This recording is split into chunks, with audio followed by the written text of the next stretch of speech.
Sujud dalam doa episode 1 menceritakan tentang Andika, Doni Alamsyah, yang didiagnosa sedang sakit stroke ringan.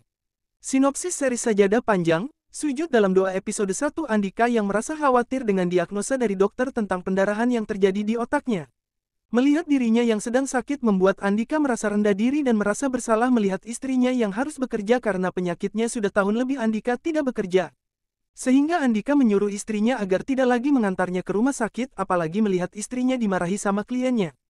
Andika yang tidak berdaya seperti itu karena merasa tidak berguna dan tidak mampu menafkahi kehidupan pernikahannya membuat ia menjadi orang yang mudah marah dan keras hati.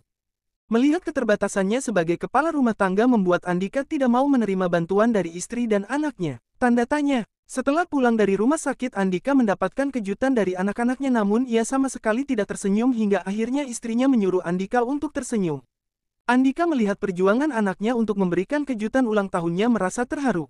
Apalagi ketika berkumpul keluarga untuk melihat perayaan ulang tahunnya Andika merasa tenang namun rasa rendah diri dengan keadaannya karena masih belum bisa menerima diagnosa dari sakit. Istri dari Bapak Andika berusaha untuk memberikan dukungan kepada Bapak Andika begitu juga dengan anak-anaknya. Kehidupan babak baru yang dialami Andika membuatnya menjadi menarik diri dari anak dan istrinya.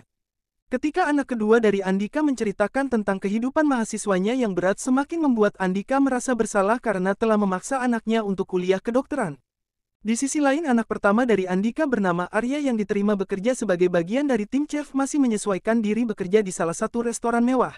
Berbagai macam cobaan dalam kehidupan sehari-hari pun dirasakan oleh setiap anggota keluarga.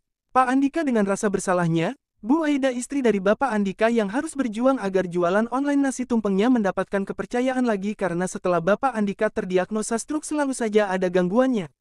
Seperti nasi tumpeng yang hendak diambil oleh kliennya terjatuh akibat Bapak Andika yang tidak sengaja menjatuhkan tumpeng yang sudah siap diambil. Bapak Andika merasa semakin dibuat bersalah karenanya istrinya kembali dimarahi akibat dirinya.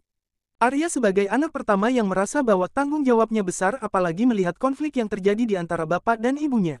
Akhirnya solusi dari nasi tumpeng yang sudah terjatuh tadi Arya membuat nasi liwet dalam waktu 2 jam yang dibatasi oleh klien Bu Aida.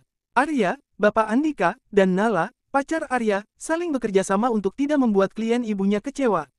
Aisyah suatu malam mendapatkan telepon dari nomor yang tidak dikenal karena sering ditelepon membuat Aisyah akhirnya mengangkat telepon tersebut.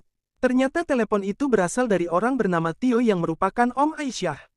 Aisyah merasa galau setelah menerima telepon dari Om Tio tersebut, apalagi Om Tio menanyakan alamat tinggalnya sekarang karena ingin menemuinya. Ada rasa cemas dalam diri Aisyah karena ia sudah nyaman tinggal bersama dengan keluarga Bapak Andika.